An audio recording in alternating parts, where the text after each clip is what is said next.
देखिए, ज्योतिष में ना भाव भावात्म एक शब्द यूज होता है।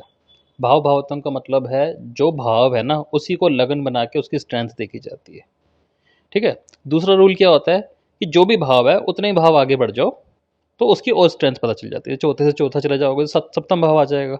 तो माता के बारे में गुण ज्ञान सप्तम भाव भी दे सकता है। पंचम से पंचम जाओगे तो बच्चों के बारे में गुण ज्ञान मिल जाएगा नवम भाव से। तो चंद्रमा से रिलेटेड एक सूत्र बताता हूँ। तो यहाँ पे क्या किया जाता है, हर भाव को लगन बना दिया जाता है। यदि आप चंद्रमा को लगन बनाते हो तो चंद्रमा से जो भी अष्टम भाव आ रहा है और उसके अंदर जो राशि है, जो ग्रह है, वो कहीं ना इंसान का वीक पॉइंट बन जाता है। वहां से रिलेटेड इंसान को कोई ना कोई आघात हो सकता है या वहां से रिलेटेड वो बात करना पसंद नहीं करेगा।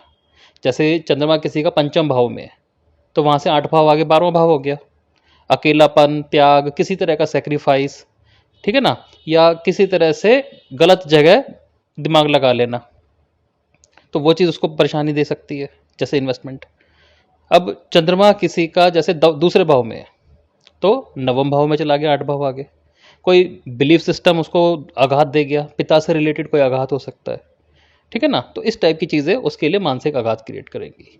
यदि व्यक्ति चंद्रमा से अष्टम भाव की बातें आराम से कर सकता है और उसको वहां से रिलेटेड कोई दुख नहीं है, उसको संभाल चुका वो, तो वो व्यक्ति अपने चंद्रमा का उपाय कर चुका है।